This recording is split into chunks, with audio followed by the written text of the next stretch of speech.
Madam ఇప్పుడు ప్రస్తుతం ఎక్కడ చూసినా కూడా ఈ స్క్రబ్ టైఫస్ అన్న మాట వినిపిస్తూ ఉంది.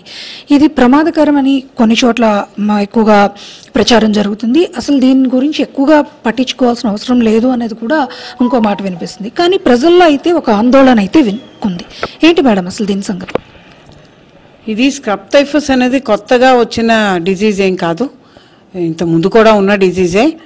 ఇది ఒక చిన్న నల్లి కన్నా ఇంకా చిన్న సైజులో మైక్రోస్కోపిక్ ఆర్గానిజం ద్వారా వ్యాప్తి చెందే డిజీజు. దీనికి బేసిక్గా ఏంటంటే అంటే దానికంటూ ఒక లైఫ్ సైకిల్ ఉంటుంది. ఈ లైఫ్ సైకిల్లో ఎక్కువ ఉండేది అంటే ఎలుకలు, మైస్ ఇవి ఉంటాయి. అంటే వీటన్నిటిని రోడెంట్స్ అనే గ్రూప్ ఇది.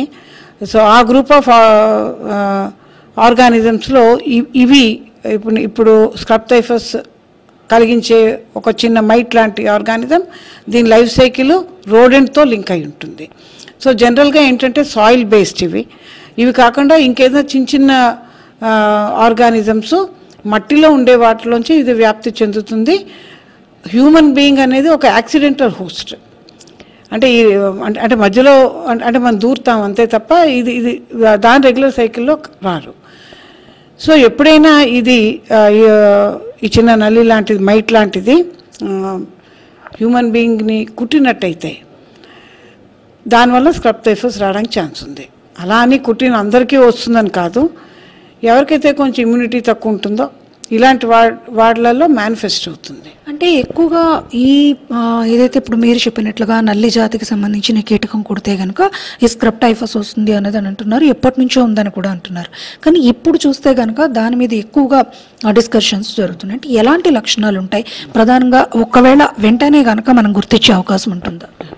ఇది జనరల్గా ఏంటంటే ఏదైనా హై గ్రేడ్ ఫీవర్ 3 నుంచి 5 రోజులు పైబడి హై గ్రేడ్ ఫీవర్ వచ్చి మామూలు పారాసెటమాల్ ట్యాబ్లెట్లు వాటితో తగ్గకపోతుంటే మాత్రం ఇప్పుడు డెఫినెట్గా స్క్రబ్ టైఫస్ ఏమో అని అనుమానించాల్సిన పరిస్థితి. ఈ హై గ్రేడ్ ఫీవర్ కాకుండా వాళ్ళకి ఒంటి మీద ర్యాష్ రావడం, ఇంకొకటి చిన్న కన్ఫ్యూజన్ ఉండడం, మూడవది వాళ్ళకి కుట్టిన ప్లేస్లో నల్లగా మారడం, చుట్టూ దద్దుర్లా రావడం. ఈ నల్లగా మధ్యలో ఉండి చుట్టూ దద్దుర్లా ఉండేదాన్ని ఎషార్ అంటారు. ఈ ఎషార్ అనేది కనిపిస్తే కనుక అది ఖచ్చితంగా స్క్రబ్ టైఫస్ అని అర్థం. ఏదైనా ఇవన్నీ అంటే యాంటీబాడీస్ టు స్క్రబ్ టైఫస్ని డిటెక్ట్ చేసే టెస్ట్లు, ర్యాపిడ్ టెస్ట్లు.